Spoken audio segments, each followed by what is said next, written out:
என்னைக்கு food waste பண்ற சிவாக்கு நாம நிலா கத்து கொடுக்கிற ஒரு குட்டி பாடம் தான் நாம இன்னைக்கு பார்க்க போறோம்.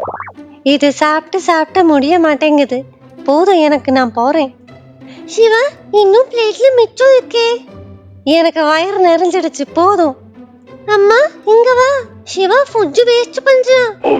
இது கேட்டு சிவாக்கு அட்வைஸ் கொடுக்க அம்மா வராங்க. சிவா, நீ பண்றது கொஞ்சம் கூட சரியில்லை. எவ்வளவோ பேரோட உழைப்புல தான் இது உன் பிளேட்டுக்கு ஃபுட்டா வந்திருக்கு. அத இவ்வளோ ஈஸியா வேஸ்ட் பண்ணிடாத. காய்கறிகளில் நானும் ஒருவன். நாம் வளர நேரம் எடுத்துக் கொள்கிறோம். எங்களை வளர்க்க விவசாயிகள் கடுமையாக உழைக்கிறார்கள். உணவை ஒருபோதும் வீணாக்காதீர்கள்.